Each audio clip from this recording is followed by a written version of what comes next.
Uachtaráin.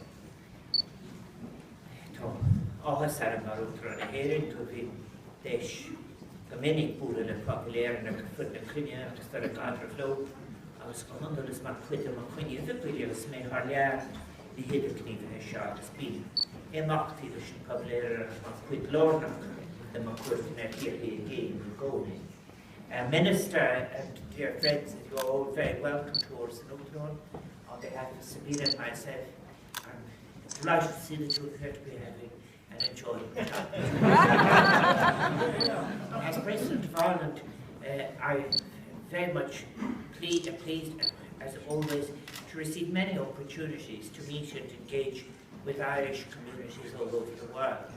In most cases, such interactions form part of my visits abroad for official engagements, but always, and I welcome it, such events are organised to celebrate and thank Irish communities and to acknowledge their contributions. We've had a new publication, the Global Irish Ireland's Diaspora Policy, and I want to congratulate the Minister for this excellent publication. Áras Sliam La, which I'm falch conduisha, agus nearly never as a macamashi on a cork as nearly Aras the Booth. One of the initiatives suggested in that new publication that I referred to, Global Irish Ireland's Diaspora Policy, was the holding of a Global Irish Civic Forum, to which would be invited representatives of those Irish organisations working directly with our Irish immigrants abroad. And thus, on this occasion, the very first occasion, it is a pleasure to be able to welcome you all this evening as participants in the very first Global Irish Civic Forum. And I think as representatives of groups working with Irish immigrants, I'm very grateful to the opportunities I've said already of thanking you all for the sustained, sometimes unseen, and that's important work that you do on a daily basis to support our immigrants as they seek to make new lives in their adopted countries. Many of the organisations here this evening have served a vital purpose over several decades in providing sanctuaries of Irishness, versions of home around the globe. I'm familiar with very many of them. In halls in Camden, Boston, Melbourne, their existence enabled our immigrants to stay in touch or reconnect with their culture and ethnicity, to remain in contact with their fellow immigrants from parish or county, and thus the community organisations and the gatherings made it possible for such people to meet. They've addressed in various ways the deep need to form communities in new and often strange environments.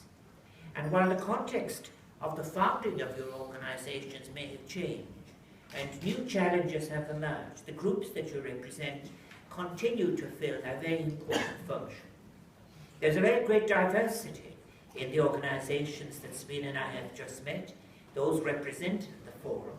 They range from welfare bureaus who support our most vulnerable and fragile, marginalised immigrants, such as those who seek to support Irish prisoners incarcerated abroad, or supporting the LGBT Irish in London, to bodies aiming at promoting our cultural heritage and contemporary culture, to networks who seek to create and draw on Irish connections for mutually beneficent business relationships. Business networks that are now active in places such as Estonia, Abu Dhabi, and Brazil. But of course, most of the organisations straddle several of these aims. But the common thread running through all the bodies is a sense of value and solidarity in our Irish identity. And without the foundation of the tireless work done by Irish community organisations throughout the world, I'm sure the Minister would agree with me that our recent and current efforts at building new links with the Global Irish would not be possible. We've been given a great foundation for our efforts to get to a new and sustainable version of Irish economic and social life. And through your sustained engagement, generations of people abroad have made and continue to make an enormous contribution to Ireland's development. And coming together over these 2 days, I'm sure it facilitates a web of new interlinking and overlapping connections. Connections which I'm sure will enhance the work that you do in your different ways. And this coming together is also an important opportunity for reflection on some of the wider issues associated with migration from this island. The importance of Irish culture as a unifying factor, for example. The value, in a protected as well as in a symbolic sense, of continued maintenance of the links that bind our global Irish family to Ireland, and its importance for the evolving pattern of immigration on our Irish communities abroad. Mar a deirta go minic is cnéhanú lárnach do bhuiil na héiríní in éis Imirce, agus ce gníontar fíl sunsis de líon na néine an dágan tíir seo, le linn an drochail mar hampla, an gorta mór agus na blianta na dhíig, is cinnta gur bháil Imirce bhórdar mit a dáfáin, cofar a ró gur raibh cléan ain mar nóisiún leis an Imirce a rí. In a héagsúil ar a spiúháin san ámatá agin fós. It is often stated that immigration has historically been a defining characteristic of the Irish people. And while some scholars correctly focus on the large numbers who left Ireland during and following the dark days of the famine, and it is true that it represented a mass exodus of our people from these shores, over the generations new streams of immigration emerged, and whether by choice or through necessity, generations of Irish people have left this island and sought to start new lives in distant lands or in the neighbouring island. For example, 250,000 people to the United Kingdom between 1955 and 1960 alone. But these movements of people from their localities of origin are what has given us the Irish abroad. It has given us our diaspora. And figures vary, with many estimating up to approximately 70 million people throughout the world claiming some Irish heritage. There are so many more of us abroad than at home. The history of the different waves of migration from this island is one that is incredibly varied and rich in yield for those who study it. And thankfully, there are some people represented here this evening who are now doing those studies. This legacy provides a unique opportunity today for Ireland's global engagement with the world through the links of our diaspora and their introduction of the Ireland of today to the countries to which they have moved. In recent years, too, as a result of the challenging economic situation in Ireland, there has once again been a considerable increase in the number of immigrants leaving Ireland, particularly from amongst the younger generation. And although the numbers leaving are now reducing, for many the most recent increase in immigration from Ireland was a surprising and unwelcome return to a phenomenon of old, Boyd Himirka, providing opportunities for a highly educated and motivated new young generation remains our greatest challenge. While many of those who have left in recent times too have gone to destinations which have a long legacy of Irish migration, such as the United Kingdom, the United States, Australia, increasingly our immigrants are moving to non-traditional destinations that include the Middle East and Asia. Indeed, I am delighted that there is representation at the Civic Forum that Sabine and I this evening were able to welcome many people from Africa, Asia, Latin America, as you will undoubtedly have particularly unique perspectives to share with us, and perhaps also much to hear from those organisations working with older and more established Irish diaspora communities. In addition to these new destinations for our migrants, the nature of immigration has also changed over the generations. In previous centuries and decades, not so long ago, there were very many thousands of young Irish men and women from villages and parishes throughout Ireland who left home for distant shores in search of a better life for themselves and their children. And they were not able, nor did they have the technology, as many immigrants have today, to simply pick up a mobile phone and call home. In my own experience, my own youth, I recall the letters and parcels from immigrants in the United States arriving to neighbours. Indeed, I remember letters from that half of my own family that lives in Manchester and London. This oft-read correspondence was often the only link, in the case of the American immigrations, across the Atlantic to family members who had departed. Then advances in modern technology mean, of course, that for those with the necessary skills, Sydney or Dubai are no more than a click away. But while this has untold advantages, allowing grandparents to see and interact with their grandchildren, for example, facilitating instantaneous conversations across many thousands of miles, it nonetheless remains the case that immigration can often be a painful experience, that home is where the immigrant's heart lies. Telecommunications may have altered the experience of migration, but it has not negated the importance of immigrant groups such as those of you represented here, or their capacity, those organisations, to provide the human solidarity of a home from home. Indeed, modern communication tools can sometimes increase the sense of loneliness and isolation as the lives of loved ones are gazed at or heard from afar. Immigration is at its root an experience that is both intensely personal and at the same time social. Social in its consequences, social in its experience. And while the successive departure of Irish immigrants to such distant locations, it has left indelible gaps in families and communities throughout Ireland, and it deprived our island of their talents. It is a testament to the enduring spirit of those Irish that immigrated, that many of our immigrants went on to thrive in their new countries of residence. For many, the experience was, and is, an immensely enriching one, filled with exposure to new cultures, experiences, and people, and in some cases, too, a necessary tolerance. I think, too, it provided many with innovative opportunities to develop their talents, often grappling, of course, with new cultures, new languages, and unimagined challenges. They succeeded in developing new lives for themselves and their families. But for others, the experience was and remains more challenging. The distance from friends and family, from familiar social supports, can be difficult and was difficult for many of our immigrants.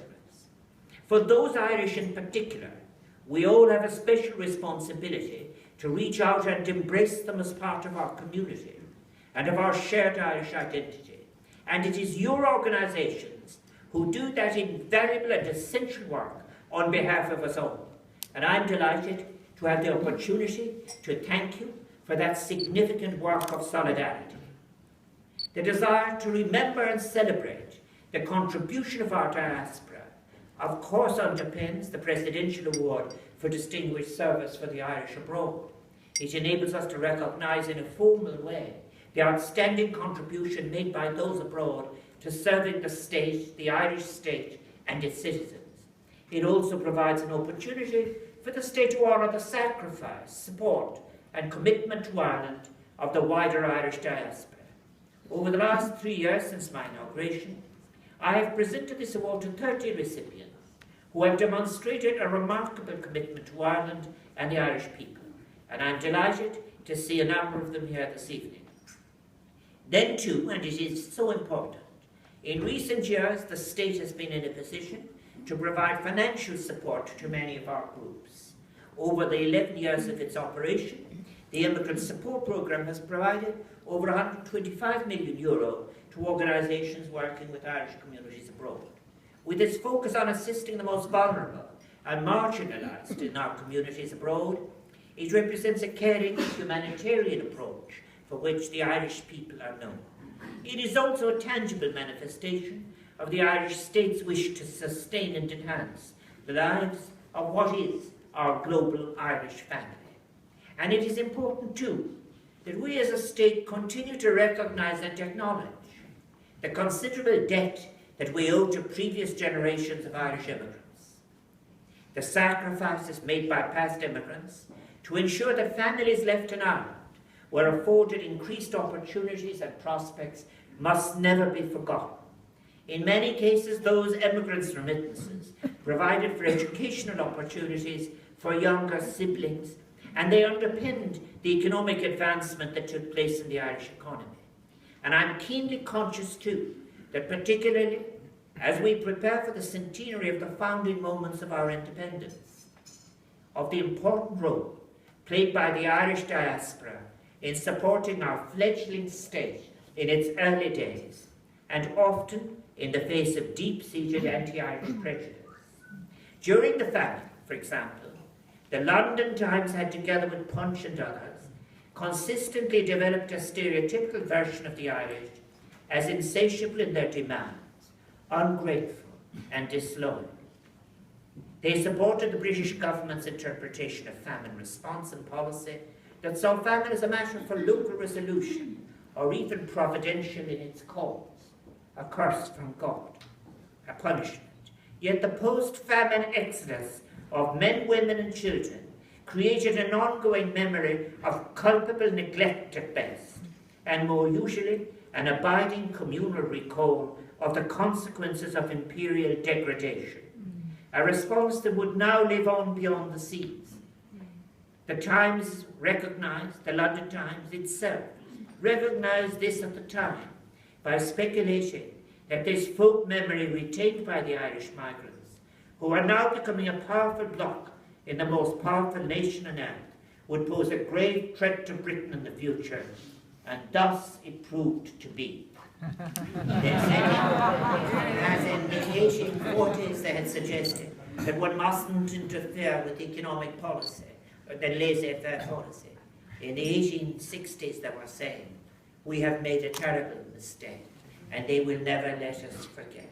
Wow. And thus, as we begin our preparations for the commemoration of 1916 next year, it is important to recall the central importance of the Irish overseas in the state's first steps to independence, with so many playing a central role in the planning, execution and aftermath of the Rising. At many points in Irish history, it was our diaspora that sustained the independence movement. They offered shelter to its leaders, and they ensured that the Irish nation became recognised and acknowledged at an international level. And just as it was also American scholars and institutions of learning that collated and maintained many essential archives of our language and culture during the most difficult periods of the 19th century. Next week, for example, I will be in Skibbereen to mark the centenary of the death of O'Donovan Rossa, who died in the United States, and of course at whose funeral Patrick Pearse made clear his revolutionary intent. Next year's centenary will be an opportunity for all of us to engage with the unique developments leading up to and following the events of 1916. And it will offer us an opportunity to envisage an appropriate future for our republic. And people of all ages in Ireland and overseas will have the opportunity to both commemorate the past and reflect on the future direction of our country. Give us a republic worth living for. An important part of commemoration will be a global and diaspora programme supported by the embassy network all around the world, which will invite all those with an interest in Ireland to play their part in this important centenary. And I hope that you will all be able to encourage the communities with whom you work, and of which you're such a valuable part, to join in this celebration of our independence. Mar crit mar facaska, is menla marish ma wikaso crea goaliev galir, a sagt na hyper galir a mina shulahi, law in yigle, cantakiot corla, ox law kunta huat down yoraha arlan, ox akahara yetsan, a will rip nishimor ach. I would like so much to thank you again for the valuable work which you have undertaken, which you continue to undertake on a daily basis, to support, advise and promote the cause, the welfare of our family, our emigrants abroad. The Global Irish family is a unique and extraordinary body of people, which as President I deeply value. And I hope that the discussions you're having over these 2 days are both informative, productive and enriching. And one of the fruits of those deliberations will no doubt be the increased links with other organisations working with so many Irish communities throughout the world. Tá firkin fáilte róh, gar a míle maith a